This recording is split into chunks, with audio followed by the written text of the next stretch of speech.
teams around Melvin Gordon?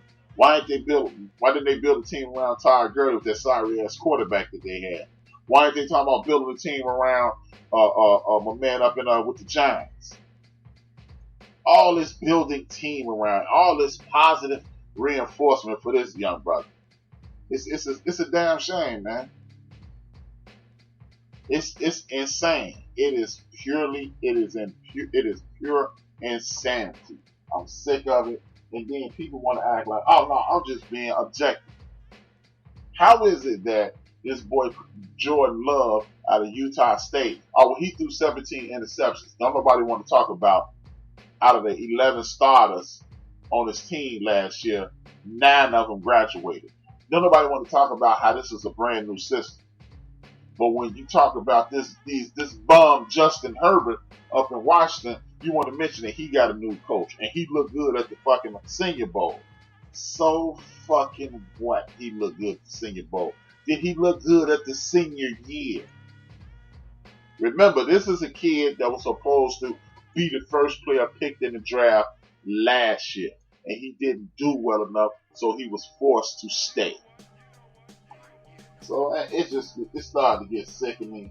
It's getting on my nerves. And let me go back to having some fun with my list, and then I'm gonna close out the show, brothers and sisters. I stopped at Magic in his baby hook. Okay, 10 is Ralph Sampson and the Dream doing away with the Lakers. My main man RC said that Ralph Sampson's shot was lucky. It was lucky as hell, RC. You were understating that, but it still looked good that night, and it broke the Lakers hard. I was kind of mad, but I was always a Ralph Sampson and the Dream fan, so I really wasn't too mad. Next up was D-Wade goes bananas at the free throw line, driving to the hole. He was unstoppable against the Dallas Mavericks. Magic Johnson, baby hood, propelled him into the MVP conversation, made him a straight MVP, consistent MVP candidate. It was like, hey man, we like Magic, but you know, Magic is this. Magic Johnson solidified itself in history. The next game, number 7, Allen Iverson versus Vince Carter. Vince Carter got off the plane. Shout out to Vince Carter for doing the damn thing. His mama wanted him to see him graduate from college. Vince Carter said, I'm graduating from college. Big up to Vince Carter.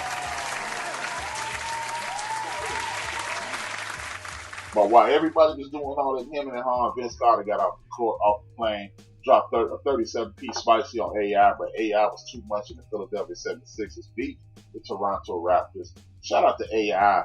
Even though AI was an icon, even though AI one of the smallest, toughest men in the history of the world, he was originally a football player. He was tough.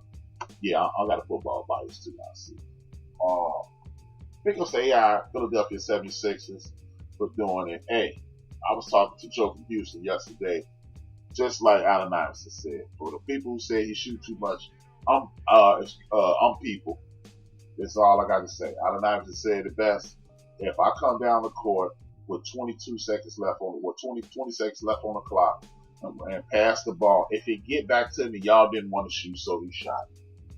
Big ups to Allen Iverson for doing the damn thing. Man, love to the young brother. Big up.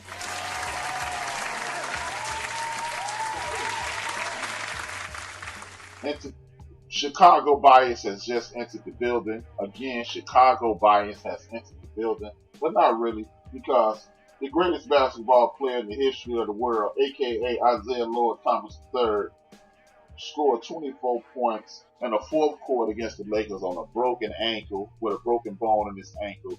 I think it still is a record today. For those who don't know, Isaiah Thomas, the little one, he was named after Isaiah Thomas. One of his parents was rooting for the Lakers in that series. At the next year's series, the other one was rooting for the Pistons. He was named after Isaiah Thomas because one of them won the bet in '89, and he was born in '89. That's a real story. Isaiah kicked ass, took names.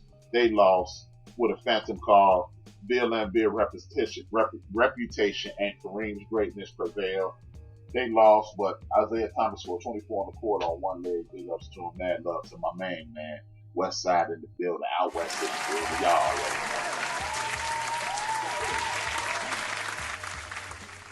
Number 5, performance. He should have been league MVP that year or defensive player of the year. Instead, they gave it to the Admiral. The Admiral versus the Dream. The Dream told his point guard, "Oh, it ain't nothing. It ain't no big thing." Kenny Smith has told his story 1,001 times, but Hakeem the Dream Olajuwon went to town. He legitimately worked out on one of the greatest defensive big men, one of the best and unsung big men in the history of this game, David the Admiral Robinson. But Hakeem Olajuwon had that man out there looking like a young Will Perdue. Hakeem Olajuwon let the whole world know I should be a two-time league MVP. I am a two-time champion, and of my time, there was not a better center, and it ain't many centers better than me. Their names are not Wilt Chamberlain, Kareem Abdul-Jabbar, or Bill Reese. If they ain't your names, you're not better than the Dream in HRap book. HRap, Hakeem Olajuwon put on the show against David Robinson. Big Illinois is somewhere still crying about that. His heart was broken. The man didn't wear. I don't remember him wearing that Spurs jacket for. I don't think he ever wore it again. He just used to wear the hat after that. But sorry, Big Illinois, your boy got beat now. Big up to the Dream. The next one up, LeBron James scores 29 of 32 of the last 32 points against the Pistons. The Pistons had been to 5 straight Western Conference Finals, 2 straight NBA Finals, and they were trying to go back to avenge their death at the hands of big broke shot Bob. Look, if y'all keep telling me that Robert Horry should be a Hall of Famer, the next person tell me that's your mom. Okay, I'm gonna tell you right up front, your mom. You crazy. But LeBron James put on the show that night. He was mid-range, he was deep, he was passing, and he passed it Danielle Marshall. That's why they went into overtime. But he did the damn thing. And just to show you how ridiculous sports talk has become, Skip Bayless said they wouldn't have went to overtime if LeBron James would have hit a free throw in the third quarter. Never mind, he scored 29 of the last 32 points in the regulation. So that's how ridiculous this guy. And he's the number 4 player on my list. Number 3, Air Jordan, man. How can you have a list without Michael Jordan in the playoffs? A lot of y'all think I'm going to bring up the sick game. Me and RC have discovered. Me and RC and I just cracked stab at Independent Sports have discovered that Michael Jordan was faking that night. Yeah, y'all think we was, but me and RC, we did some research. Don't ask us how we did the research. We just did it at the end of the bench. He part of the end of the bench crack stab. Michael Jordan was faking that night. If you don't believe me, just look up. Just hit me up on social media. I tell you, he's faking that. He got some bad popcorn. He's faking. But on the serious side, Michael Jordan, 1987, against a team that everybody and their uncle thought they was going to beat the hell out of that 1987 Bulls with a rookie Scottie Pippen, with a rookie Horace Grant, with Charles Oakley, and nobody at center. I think I played center for about 13 minutes that night. But Michael Jordan hit what ended up being known as the shot as a pro. Michael Jordan hit the shot over Craig Elo. If you really want to see somebody look dejected, go look that highlight up now and watch how dejected Craig Elo was after he went out. Look, what people don't really realize is this. What really make that moment a little greater to me is this. Not that Mike hit the shot. Mike had on the way down the last trip up the court, Michael Jordan had dribbled the ball off his foot. He dribbled the ball off his foot on a fast break with him and Brad Daugherty. He should have gave up the tip. He dribbled the ball out of bounds on his foot. Mark Price came down, hit a 3, and made that shot. Made him have to hit that shot. He would have went down as another GOAT that night had he not hit that shot. Big ups to Mike and big ups to Doug Collins for making it a memorable moment by saying the play he called was get a ball to Mike, get the fuck out the way. Shout out to Doug Collins and Michael Jordan for that moment in history. The next one is another Jordan moment. He lost this one. And this moment is the number 2 moment on my list. 63, man. Michael Jordan, Orlando Warriors, George the Iceman Gervin, and arguably the worst coach in NBA playoff history, Stan Alback, who didn't put George Gervin in the game that much. Orlando Woods was rest in peace, but he was super bad to do that night.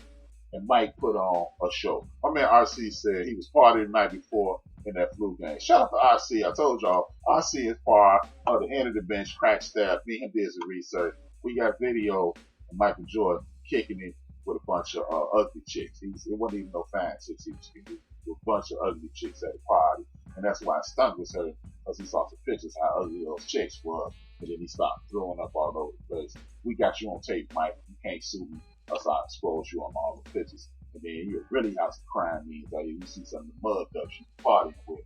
But anyway, man, that 63-point night was awesome. It was a Sunday afternoon in the Boston Garden. He was unstoppable through the legs, mid-range, driving to the hole. Mike was awesome that night. Got to give it up to Mike. See, this is what I'm saying. Real sports fans. I was a Jordan fan then, but once Isaiah and them started winning out hit from the West Side, we broke the same bricks. Can't root for Jordan over Isaiah. The rest of you sell out Chicago West Siders had the black and red. I can't stand it, y'all. But big ups to Isaiah Thomas. But Michael Jordan, 63 point. Now, I ain't gonna go into that. The West Side. To me, the greatest playoff moment that I've ever seen. Y'all may have seen that. But my favorite playoff moment in NBA history is the Dominique Wilkins, Larry Bird dude. Dominique Wilkins is the only dude who I ever seen just flat out score, out play, out dominate in his prime. Larry Bird. This was the '86 Celtics. This is one of the greatest teams ever assembled. Larry Bird was on his Schmitty that night. But Dominique Wilkins was acting a complete ass. Neat scored 47, but he was out there with Pete the Rudy Poops against Bird, McHale, whack-ass Badfoot Walton, DJ, Danny Strange, Ainge, whack-ass Jerry Seasting, and a bunch of other Rudies that they had on their bench. But Dominique Wilkins and Larry Bird went at it into overtime that game. And if Doc Rivers wouldn't have fouled out, we might have a different outcome. Big ups to Dominique Wilkins for putting on arguably his greatest performance, especially since it was against that Celtic team. And when you score 47 and lose and kick ass and take names, there wasn't no. And the beauty in this game is some games, like when you go back to the Jordan against the Sailman Malone, when Mike took the ball from his punk ass, or Big Game James stealing the ball from Freddie Brown. It's always a mistake in great games like this. The beauty in this was the best team just won. I didn't want, my man RC from the crack staff at the end of the bench said LeBron game 6 down 2-3. He was possessed that night. I didn't want to put too many LeBron moments. That was a toss up. The reason I put the 29 straight is because LeBron them was not supposed to win against the Pistons. They were not supposed to beat the Pistons that night. And the fact that the young, in his third season, LeBron James took on Mr. Big Shot, Tayshaun Prince, Big Rasheed Wallace, and the Pistons, and won. I had to get that one. That was LeBron them not living. That year was LeBron them. And the one that you talking about against the Celtics, when he scored, there was that like 52, 16 boards and 8 assists, or something along 43 or something that he had to do that. He had to show and prove. I'm a big time LeBron James fan, but I respect the 29 of the last 32 against the Pistons more than that game, simply because they should have been in that situation anyway. Both situations, LeBron was not supposed to be able to beat that Piston team, and LeBron then wasn't supposed to be down to the Celtics. So I'm going to go with the one where he went above and beyond what he was expected to do versus him just showing up and showing out like he was supposed to do. That's the only reason I ain't picked that. I wanted to pick it, and I didn't want to put too many people in there. Jordan the only one that got 2 slots on here. because that 63-point night and that night against the Cavs, he had